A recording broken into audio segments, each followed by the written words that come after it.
te adorarei. Estás aqui, curando multidões. Te adorarei, te adorarei. Estás aqui, restaurando os corações. Te adorarei, te adorarei. Estás aqui, transformando histórias. Te adorarei, te adorarei. Meu Deus é Deus de milagres, Deus de promessas, caminho no deserto, luz da escuridão.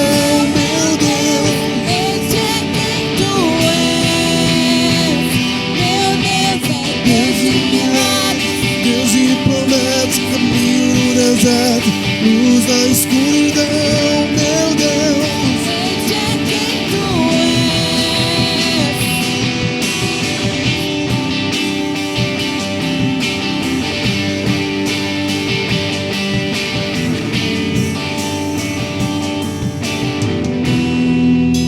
Enxuga as lágrimas, restaura os corações.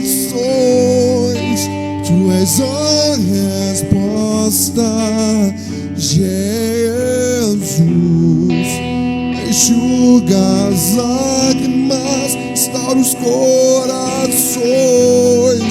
Tu és a resposta, Jesus. Meu Deus é Deus de milagres, Deus de promessas, caminho no deserto, luz da escuridão, meu Deus. Esse é quem tu és. Meu Deus é Deus de milagres, Deus de promessas, caminho no deserto, luz da escuridão, meu Deus. Esse é quem tu és. Meu Deus é Deus de milagres, Deus de promessas, caminho no deserto, luz da escuridão, meu Deus. Esse é quem tu és. Esse é quem tu és. Esse é quem tu és. Esse é quem tu és. Esse é quem tu és.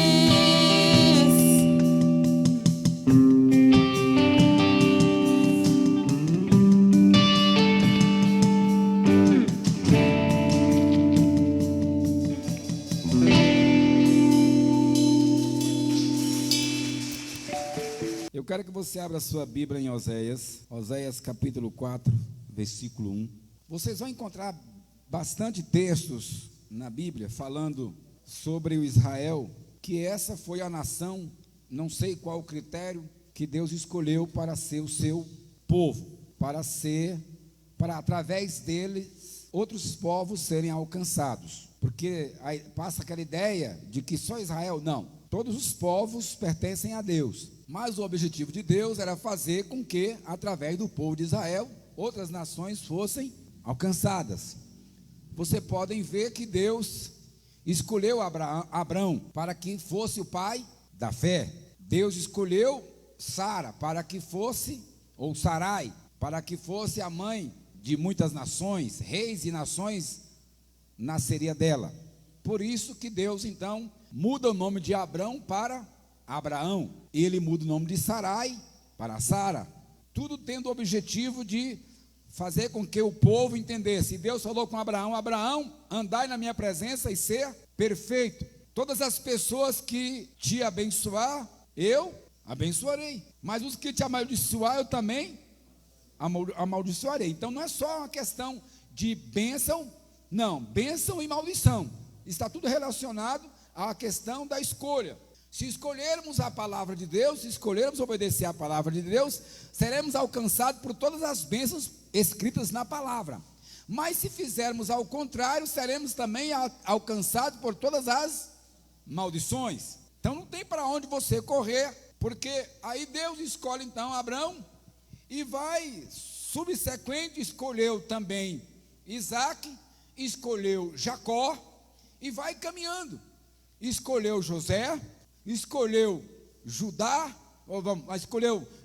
escolheu Davi, e, enfim, escolheu o povo de Israel, a nação de Israel, escolheu aquele povo para ser o seu povo de propriedade exclusiva. Talvez por essa razão e tantas outras, é que todo mundo com certeza tinha um pouco de inveja de Israel, porque não se sabe como, mas prosperava. Abraão plantava no areião, na areia, e produzia 100 por 1. O cara conseguia cultivar na areia e produzia. E quando Deus já faz aquela grande promessa, dizendo: eu vou dar uma terra para você, toda essa terra aqui vai ser sua, pode olhar aí, tudo aqui vai ser seu. Onde você colocar os pés será seu, será do seu povo, do meu povo. E aí, por fim, Deus promete uma terra que manava leite e mel. E as pessoas sempre estão caminhando, trabalhando para chegar a um objetivo, para alcançar alguma coisa. Já pensou, você tem lá, sabe que você está aqui em Brasília lutando para quê? Lutando porque você vai chegar numa terra que mana leite e mel. Mana leite e mel porque era uma terra muito próspera.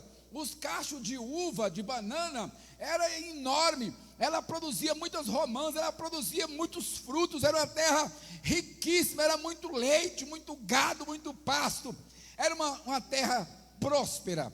E todo o povo de Israel caminhava para lá. Estava escravo no Egito, querendo se livrar do Egito para poder ir para a terra que manava leite e mel. Essa era a promessa e esse era o foco deles. Tanto é que quando eles desviam o foco, desviam o olhar, eles acomodam. E nós não podemos desviar o foco. Nós vamos morar aonde? Nas mansões celestiais. Jesus disse: não se turbe o vosso coração, credes em Deus, crede também em mim, porque na casa de meu Pai há muitas moradas. É para o céu que nós estamos caminhando. Não desvie o seu foco, não desvie o seu olhar em momento algum. Você tem que ter razão para estar aqui na igreja, gente. Por isso que nós precisamos de falar. Poxa, pastor, o texto que você falou não tem nada a ver com o assunto. Será que não tem? Não sei. Porque nós vamos falar de amor, nós vamos falar de verdade, nós vamos falar de conhecimento. Falar amor, verdade e conhecimento. Coisa boa, não é? Ouvi a palavra do Senhor, vós filhos de Israel, porque o Senhor tem uma contenda com os habitantes da terra, porque nela não há verdade, nem amor, nem conhecimento de Deus. O próprio Oséias vai dizer o seguinte: conheçamos e prossigamos em conhecer a Deus. Essa escala de conhecer, essa busca pelo conhecimento de Deus, nunca chegaremos no limite. Não há limite. Porque Deus, Ele é infinito, Deus não tem fim. Então, nós só vamos conhecendo Deus à medida em que Ele for nos revelando. Que seja através dos profetas, através da palavra, através de Jesus, através dos apóstolos, através do Espírito Santo, através da Bíblia Sagrada, através dos acontecimentos, Ele vai nos revelando. Aliás, aos leitores da Bíblia, devem entender que Deus está se revelando grandiosamente nessa pandemia, que apenas através de um vírus imperceptível aos olhos nus, aos olhos humanos, é capaz de desestabilizar o mundo inteiro, financeiramente, economicamente, moralmente, espiritualmente, até a igreja, até pessoas que Deus chacoalhou a figueira e caiu, até pessoas abandonou, até pessoas esfriou, como está escrito na palavra de Deus. Então nós conseguimos entender, através do conhecimento da palavra de Deus, em que Deus vai nos revelando, através das coisas que vão acontecendo. Todo mundo achou uma loucura, imagino eu, quando Jesus entrou num leprosário. Havia um lugar que só tinha leprosos, ninguém passava por lá. Mas Jesus passou, foi lá e curou os leprosos. É por isso que eu sempre digo: a igreja é lugar de cura. Sempre foi, sempre será o lugar de cura. Havia um homem lá de Gadara, um homem endemoniado, ele ficava louco. Quando o diabo manifestava nele, ou quando ele ficava pirado, ele ficava tão possesso pelos demônios, tão possuído, ele não vestia mais roupa, vivia nu. E no dia que ele estava bastante agitado, ele cortava a si próprio, retalhava a si próprio.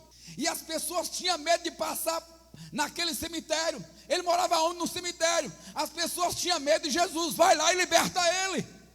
Porque Jesus veio buscar e salvar aqueles que havia perdido. Jesus veio para pôr em liberdade os cativos. Veio para quebrar as cadeias, as correntes.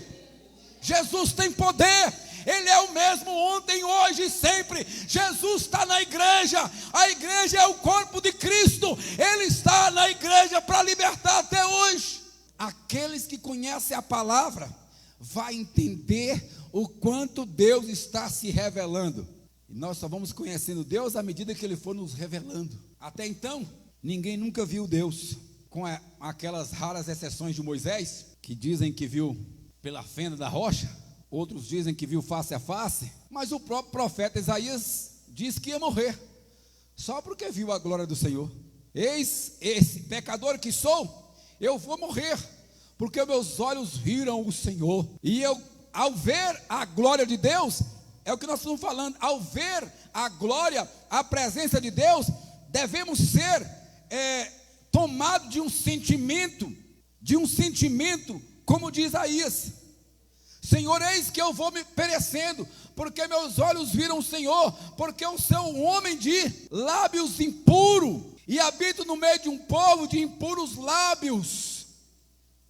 Eu sou um pecador, esse é o sentimento que temos que ter quando estamos na presença de Deus, que somos pecadores, que sem a intervenção, sem a misericórdia, sem o amor, sem a justiça, sem a verdade, sem o conhecimento dele, jamais seremos libertos, porque Jesus disse: conhecereis a verdade, e a verdade vos libertará. Deveríamos ter o mesmo sentimento do profeta Isaías. Mas Deus tocou na sua boca com a brasa, tirando do braseiro, com a tenaz, tocou nos seus lábios e purificou os seus lábios, purificou a sua boca, purificou a sua vida. Só a palavra é capaz de nos fazer puros. Deus tem se revelado através dos tempos, através de acontecimentos diversos. Deus tem se revelado. Não vai morrer todo mundo, e o remanescente será salvo. O irmão Jó, olha lá, irmão Jó, ele diz o seguinte: eu sei que o meu Redentor vive, e que por fim se levantará sobre a terra. Se você sabe que o seu Redentor, que o seu Salvador vive, por que está preocupado? Por que está apavorado? É muito importante para nós, em 1 Coríntios 13, essa é a primeira coisa que falta na terra, de acordo com a descrição de Oséias. A primeira coisa que falta na terra é o amor. O amor é considerado a maior de todas as virtudes. Quando percebemos que em nossos dias, filhos matando pais, pais matando filhos, pessoas tirando a vida das outras por causa de coisas tão pequenas e banais, a falta de amor passa e se torna algo bem percebível e muito grave neste mundo. A falta de amor é tão grande que dá para perceber. A pessoa mata por causa de R$1, mata por causa de que alguém o desafiou, o desaforou, mata por qualquer motivo, por coisas banais, que causa repúdio até em pessoas perversas. Existem muitas regras na prisão, de acordo com alguns crimes, tais comportamento não é tolerado nem pelos criminosos. Eu sei que eles não podem fazer justiça, mas tem tantas coisas que acontecem, tem tantos crimes banais, que às vezes, quando a gente fala e aconselha que seria bom a gente nem ver televisão, porque é tanta banalidade, é tanto crime. O cara do nada entra no supermercado, tenta roubar alguém, não consegue, entra no mercado, vai na prateleira, pega uma faca, e do nada esfaqueia uma senhora de 70 e poucos anos, mata ela ali. Pois a Bíblia diz que a falta de amor, o que não poderia acontecer é pai matar filho, é filhos matar pai, irmãos matar irmãos. Já pensou? O filho mata a mãe mata o filho. Conheço história, Conheço história.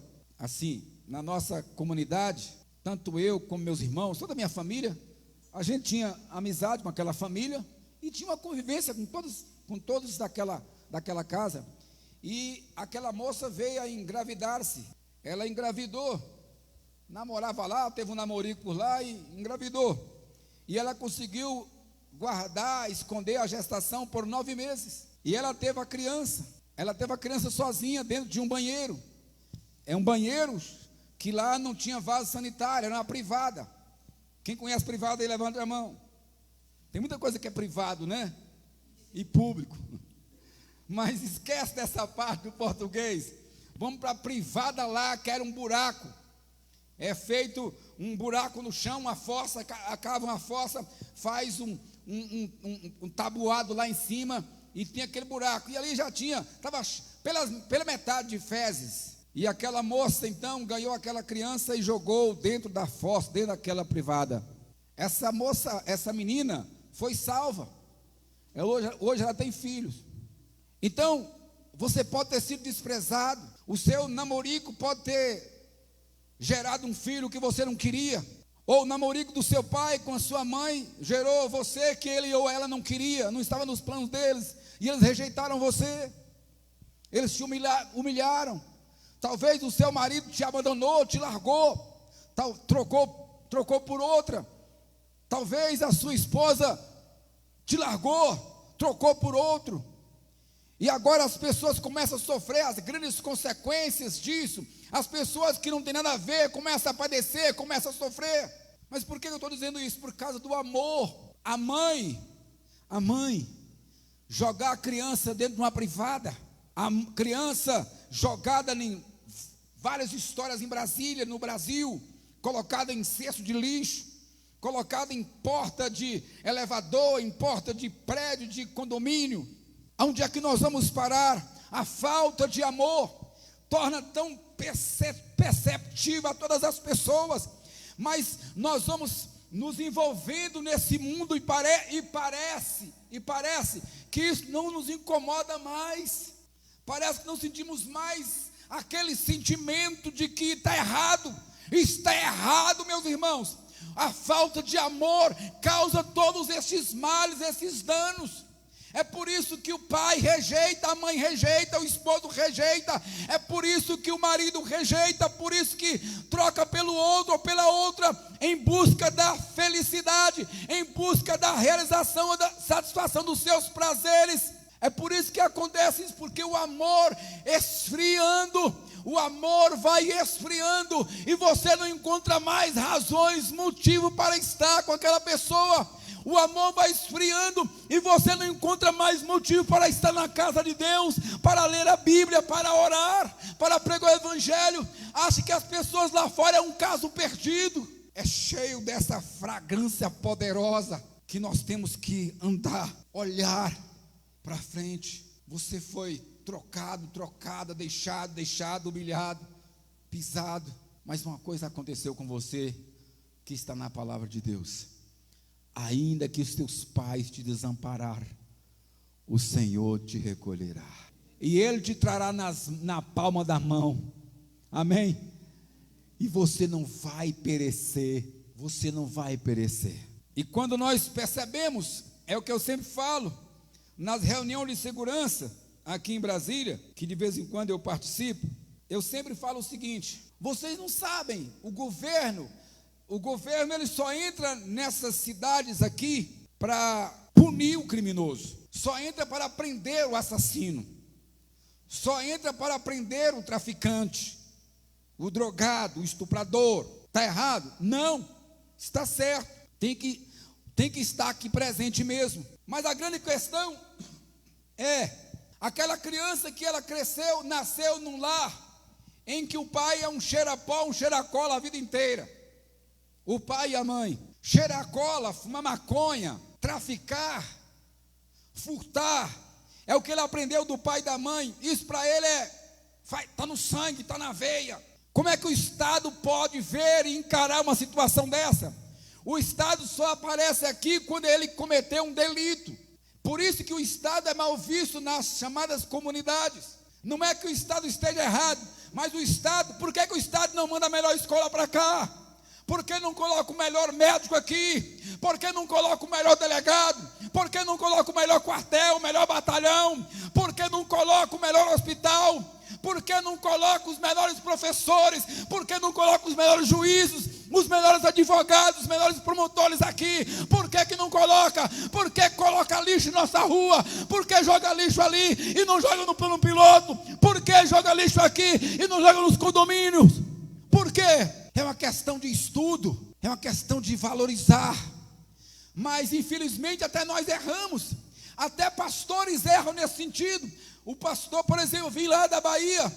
Qual é o objetivo? O irmão converte lá na Bahia, lá no interior, e vai crescendo, para depois ir pastorear nas grandes cidades. Não, o pastor tem que sair, estudar, formar e voltar para a sua cidade, voltar para as pequenas cidades, para facilitar, porque ele conhece a realidade do povo, para facilitar o conhecimento do povo. O cara vem lá da terra da Noelita, lá da Barra das Garças, não sei das quantas, meu Deus do céu, mas é contando que é a melhor terra do Brasil. Aí ele vem de lá, estudar para ser advogado, não volta para lá. Ser dentista, não volta para lá. Ser médico, não volta para lá. Ser juiz, não volta para lá. Ser professor, ele não volta para lá. É as oportunidades, não, irmãos, é o mundo. Porque o amor falta. Não é as condições. Que condição, rapaz? É isso mesmo. Por que joga lixo ali na frente? Que joga no plano piloto, que joga na esplanada dos ministérios também. Isso é ironia, tá, gente? Não deve jogar lixo em lugar nenhum. O lixo tem que jogar no lugar onde deve coletar o lixo, onde o governo, o Estado estabelece que coloque lá. Mas é assim que acontece. Nossas ruas, os carroceiros jogam lixo ali o tempo todinho. Eu quero, sai daqui, beleza, tranquilo, vai lá e joga nesse condomínio aí, do Lago Sul, do Lago Norte. Joga lá no Entre Lagos, no La Fonte, no Novo Horizonte, entra lá e taca lá na frente. Glória a Deus, aí tá beleza. Então o Estado só aparece para poder punir, mas o Estado às vezes faltou na educação, faltou no acompanhamento, faltou na orientação. Agora a pessoa sai daqui, ele sai 3 da madrugada, ou vai para o hospital de manhã, fica lá o dia inteiro, até 10 da noite, até meia-noite, e não conseguiu marcar uma consulta. E quando ele marca consulta, o médico fala assim: ó, você vai no posto, chega lá no posto, tem um descaso com você. Não tem médico não, sai daqui 6 meses, você vai ficar aí, ó, no controle, sei lá como é que é registrado aí. É assim. Por que não temos o melhor médico? Por que não temos os melhores promotores aqui? Os melhores juízos? Por quê? Por que nós não temos? Então ninguém sabe a realidade. São todos chamados de pebas, inclusive nós. Eu sempre falava assim, quando você chegar em algum lugar aí, depende do lugar que você chegar, você fala assim: eu sou do Itapuã, todo mundo levanta a mão, todo mundo. Se você falar que é do Itapuã, já levante a mão na hora. Não precisa arma não, pelo amor de Deus. É isso, irmãos. Mas a palavra de Deus, o amor, é o amor. E essas pessoas sofrem também por falta de amor. Não tem amor em casa. Não tem amor do pai nem da mãe. Não tem amor dos irmãos, não tem amor dos filhos, não tem amor de ninguém. Não tem amor. O pai largou, trocou a mãe dele por outra, que ele não engole nunca isso. Mas ele culpa alguém. Talvez ele culpa a mãe, ou culpa o pai. E ele vai ter um problemão na vida. Ela vai ter um problemão na vida. Seu filho vai te culpar. Sua filha vai te culpar pelos seus erros. Ou vai culpar quem não deveria ser culpado. Em João 5,42, o próprio Jesus acusou a grande falta de amor nos seus dias, dizendo: sei, entretanto, que não tendes em vós o amor de Deus. O amor de Deus fez com que Deus desse. O que falta de amor aqui na terra sobrou no Pai eterno, dando Jesus para morrer por nós. Em João 13,35, Jesus diz: nisto conhecerão todos que sois meus discípulos, se tiverdes amor uns aos outros. Sabe como é que o mundo vai conhecer que nós somos discípulos de Jesus? Se nós amarmos uns aos outros. E nisto conhecerão o mundo, que vocês são meus discípulos, se vocês fizerem o que eu mando, se vocês tiverdes amor, se vocês amarem uns aos outros, porque o mundo falta amor.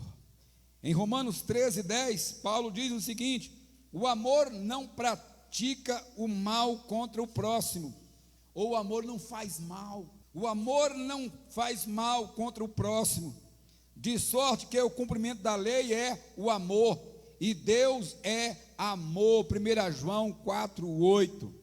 Amém? O amor é o cumprimento da lei. Enquanto os escribas e sacerdotes eram legalistas, enquanto eles ficavam muito detalhezinho, esquecendo das principais coisas importantes, porque o amor é o cumprimento da lei. O amor não faz mal a ninguém, o amor não faz mal ao próximo. Se você amar o morador de rua, você não faz nenhum mal a ele. Se você amar aquele que foi humilhado, rejeitado, você não faz nenhum mal a ele. Se você amar aquele que precisa de ajuda, você não faz nenhum mal a ele, porque o amor é o cumprimento da lei. Mas o mundo tem muita falta desse amor. E a verdade?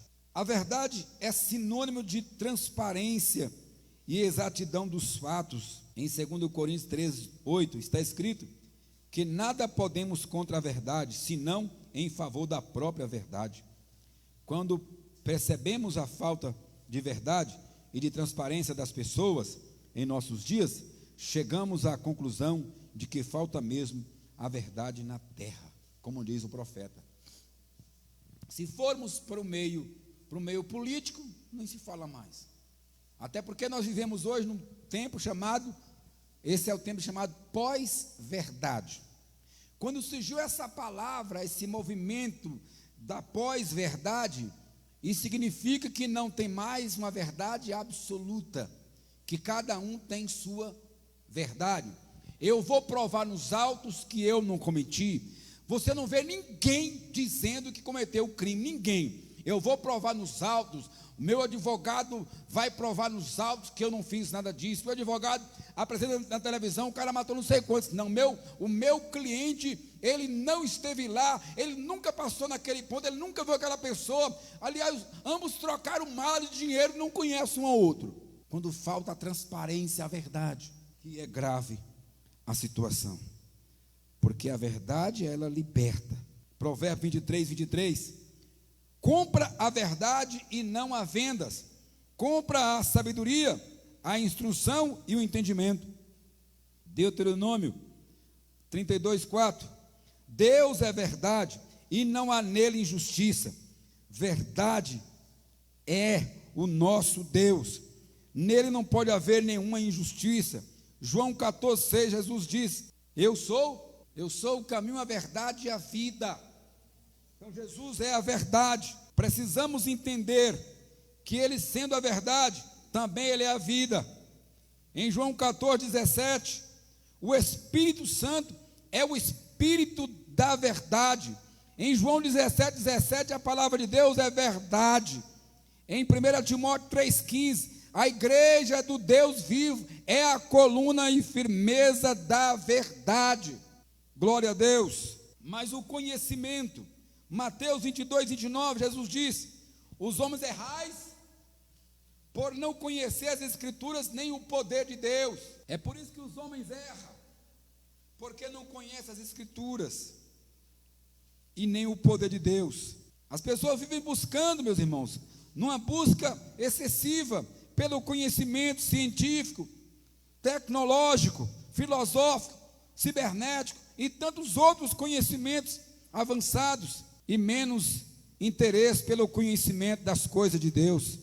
Chegamos à conclusão que falta o verdadeiro conhecimento nas pessoas, para que haja o respeito.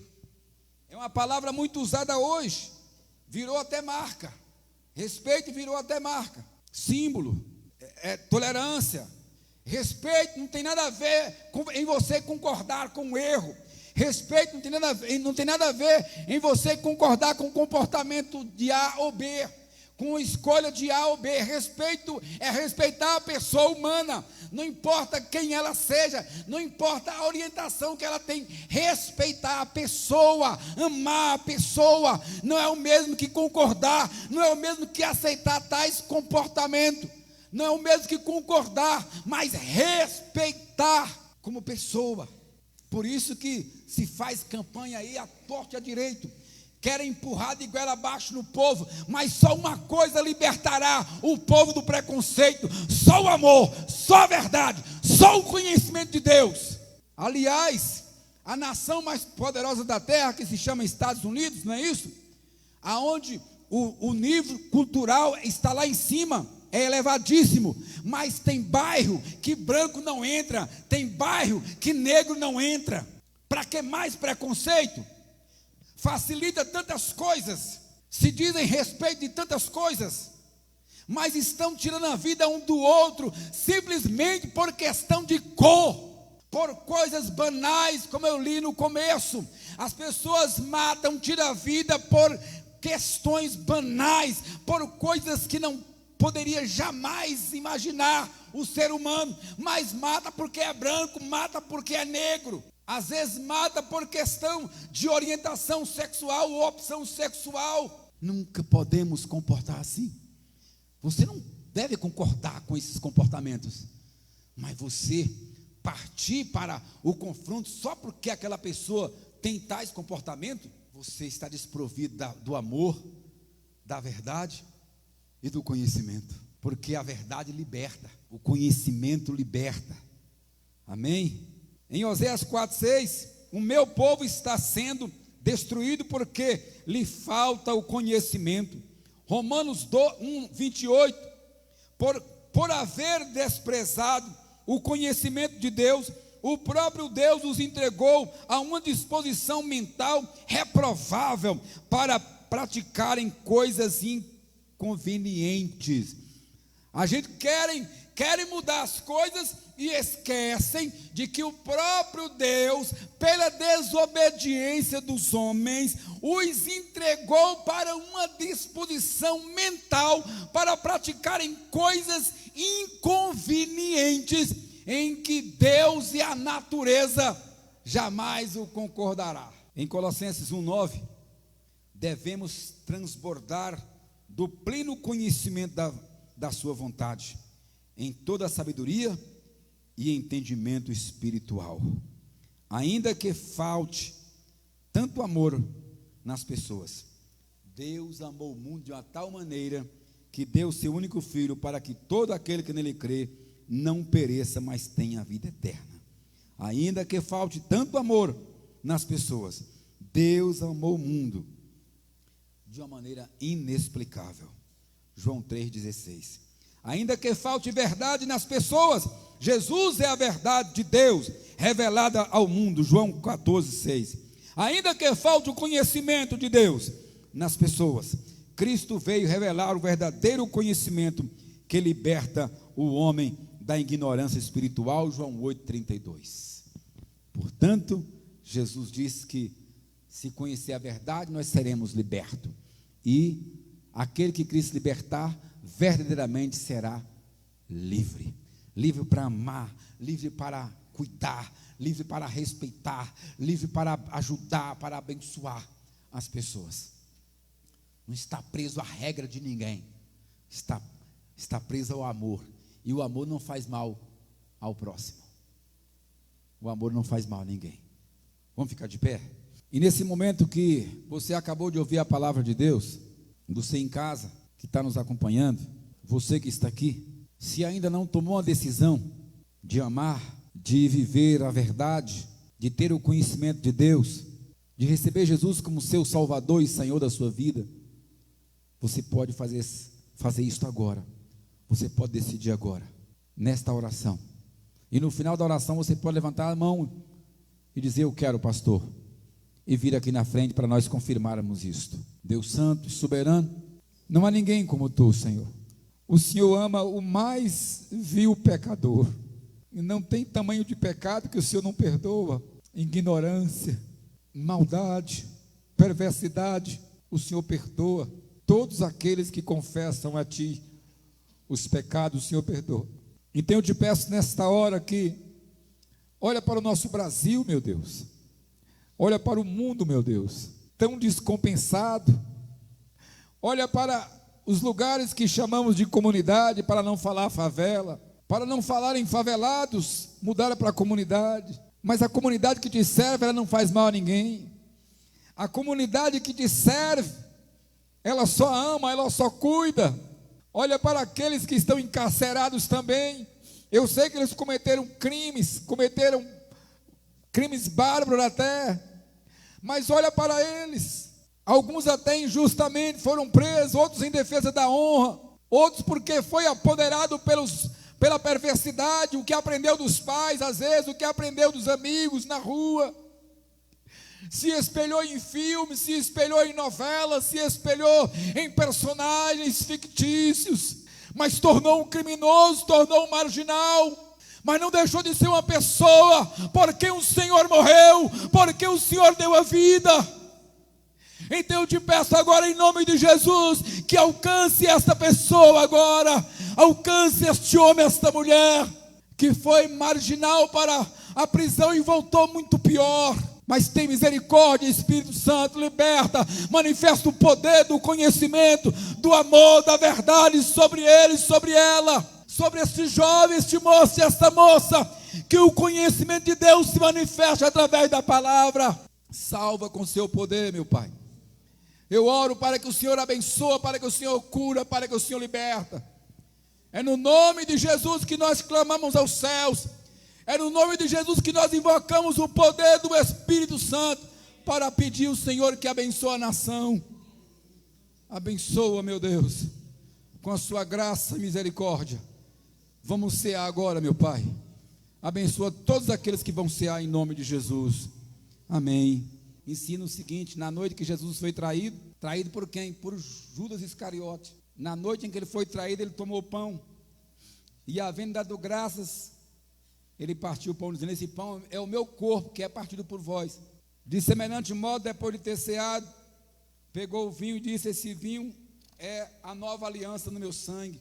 Todas as vezes que vocês comerem esse pão e beber esse cálice, anunciar a morte do Senhor até que ele venha. Você sabe que eu gosto muito do processo da fabricação do pão. Tem que amassar a massa, tem que preparar a massa. A uva tem que ser espremida.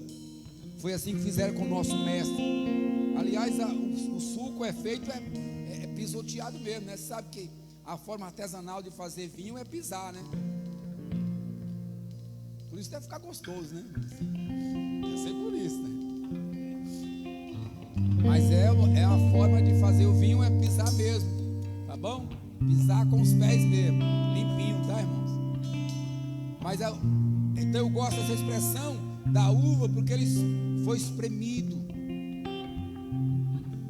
a ponto de sangrar tanto que a última lança que perfurou ele já não saiu mais sangue. E diante de toda essa atrocidade, Jesus estava lá de braços abertos por ti, por tua causa, por minha causa, por nossa causa, por causa dessa igreja, por causa de cada um de nós, por causa daquele seu parente que não quer, por causa daquele seu parente que não quer, mas foi por ele também. No dia que ele quiser, o Senhor recebe. No dia que ele quiser, o Senhor também o aceita. Então nós vamos apresentar o pão debaixo da graça do Senhor. Meu Pai Santo, te apresentamos o pão que representa a sua carne. Obrigado, Deus, porque a igreja, ela é o corpo de Jesus. Nós sentimos muito mais corpo e igreja na ceia, mas é a tua carne que alimenta a sua igreja. E a sua palavra diz que aquele que comeu do pão e não beber do vinho não tem vida em si mesmo, porque não há vida na carne sem o sangue. E simbolicamente aqui está a tua carne, simbolicamente aqui está o teu sangue, representado no vinho da uva. Nós também consagramos a ti o vinho, Senhor, nesta hora. O vinho que foi espremido, tirado da uva, para que a sua igreja possa entender, compreender que a vida dela está, se estiver ligada no Pai, no Filho e no Espírito Santo. Consagramos a Ti o vinho, em nome de Jesus.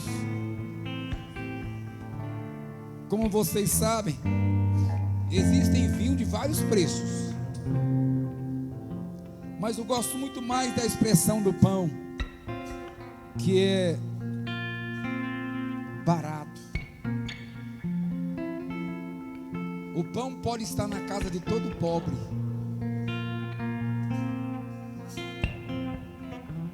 Jesus quer estar na casa de todas as pessoas. Aliás, o mesmo pão que o rico come é o pão que o pobre come. Não muda, é o pão.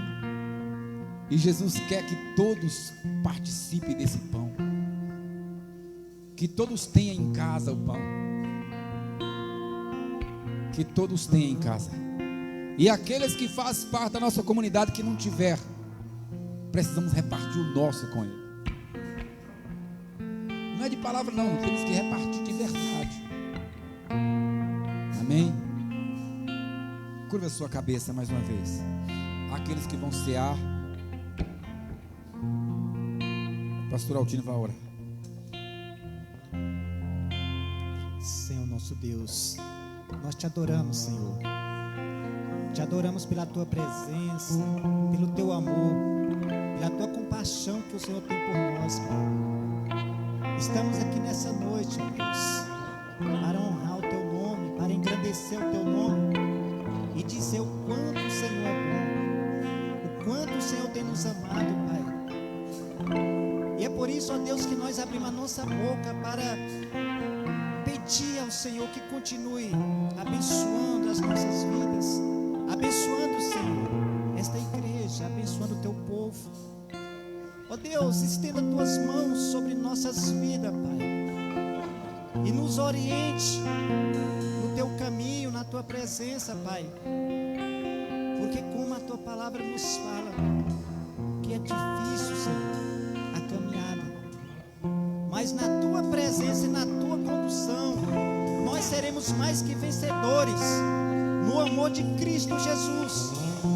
E assim, ó Deus, abençoe este momento, Pai, que estaremos ceando, participando, Senhor, deste pão e vinho, que é da tua presença eterna na nossa vida. Em nome de Jesus, colocamos nossas vidas em tuas mãos, em tua disposição. Faça a tua vontade se cumprir a nós, em nome de Jesus. Amém, Senhor. Amém. Aqueles que não são batizados, incluindo as crianças, pode dirigir aqui na frente e pegar. Queremos que você sinta incluído. Pode vir aqui na frente pegar um cachinho de uva para você comer o vinho. Peça os irmãos, peça alguém que vai lá na portaria. Quem está na portaria, por favor, pede para subir. Quem está lá embaixo para poder vir participar da ceia. Vamos lá então? Os que não são batizados e as crianças, pode vir aqui na frente pegar a uva. Vamos lá? Primeiro vocês. E os irmãos podem vir também, mas nesse lado aqui. Pode pegar o pão e o vinho, os irmãos que vão cear. Desse lado pega o pão e o vinho, desse lado pega a uva quem não é batizado. Eu falo batizado na igreja evangélica, tá, gente? Às vezes eu sou batizado na igreja católica, mas não é isso que nós estamos falando, tá?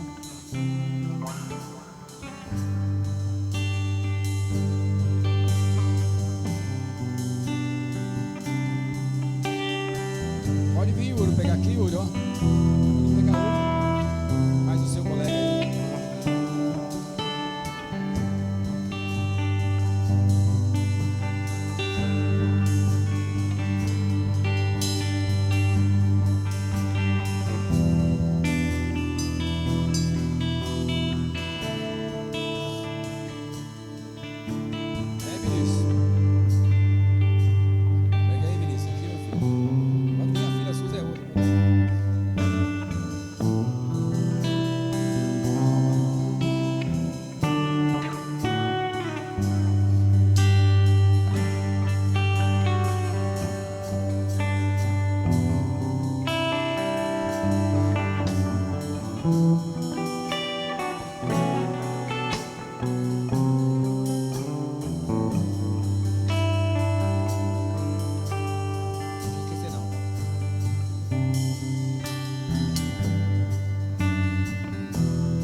Eu me lembro na ceia aqui, meus irmãos, para sentar, também de um personagem que falei no começo do culto, de Abraão. Vocês não têm nem ideia como é que é Abraão, né? Isaac, Jacó. Então, a Bíblia diz que nós vamos assentar na mesa com Abraão, Isaac, Jacó. Pode vir, Paulo, pegar aqui.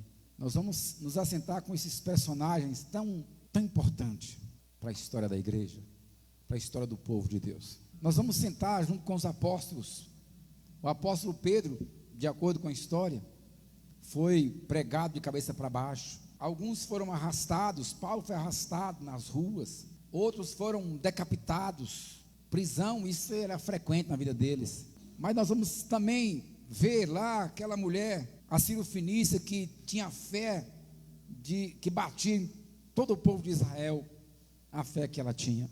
A mulher do fluxo de sangue, a mulher que sofria 18 anos da coluna, a viúva de Naim, que ia sepultar o seu filho, Jesus devolveu. Vamos encontrar lá com a família de Marta, Lázaro e Maria. Nós vamos encontrar tantas pessoas boas que fizeram suas histórias. Mas nós vamos encontrar lá o Salvador, o Messias. E você saberá quem é Ele.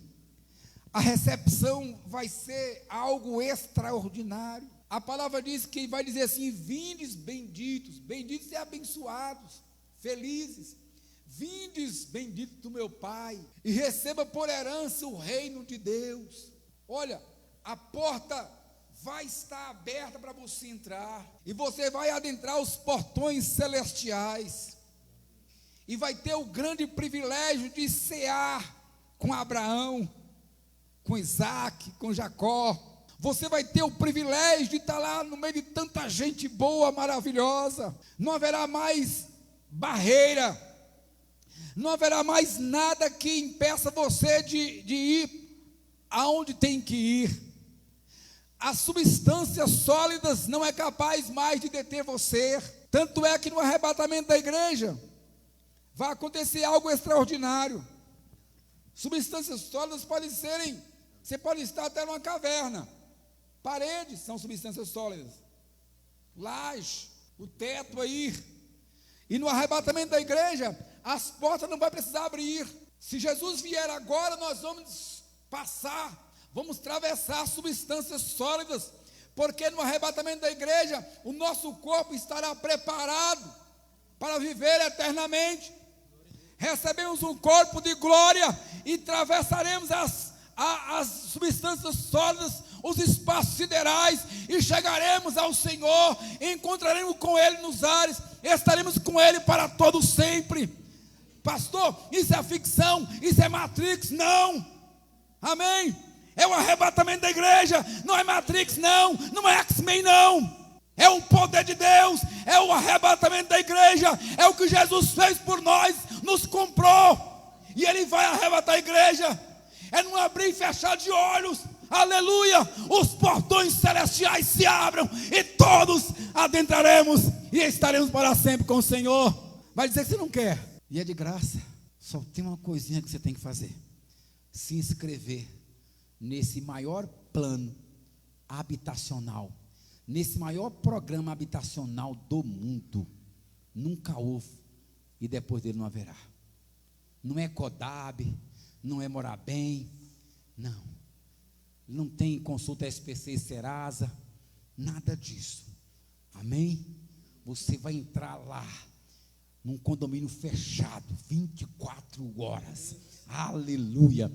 A luz lá é o próprio Cordeiro de Deus, amém? Lá não haverá mais dor, não haverá mais sofrimento, aleluia, não haverá mais morte, ninguém vai pecar mais, ninguém vai ter mais intriga, ninguém vai intrigar mais, porque as primeiras coisas já passaram, e eis que se fez nova todas as coisas, amém?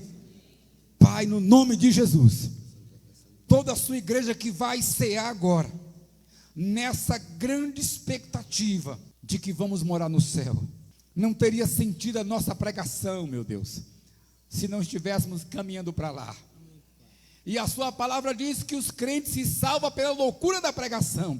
Acabamos de fazer uma loucura aqui, acabamos de pregar uma loucura, mas é o que move a igreja, é aqueles que acreditam no poder da palavra. sabe que é impossível aos homens, mas para Deus todas as coisas são possíveis. Agora abençoa cada vida que vai cear, em nome do Pai, em nome do Filho e em nome do Espírito Santo. Amém? Então todos agora comamos o pão juntos em nome de Jesus. Conforme já anunciamos, que de semelhante modo, depois de haver ceado, ele tomou o cálice, dizendo: esse cálice é a nova aliança no meu sangue. Todas as vezes que vocês comerem esse pão e beber esse cálice, anunciar a morte do Senhor até que ele venha. Então todos debaixo da graça do Pai, do Filho e do Espírito Santo, bebamos o cálice juntos em nome de Jesus. Obrigado, meu Deus, porque não foi com ouro, com prata, com coisas perecíveis que fomos comprados, que fomos resgatados, mas foi com seu precioso sangue, o sangue da nova aliança. Recebe a nossa oração, o nosso louvor e a nossa gratidão a Ti. Dai-nos uma semana de paz e de vitória na Sua presença. É o que oramos com fé, em nome de Jesus. Amém.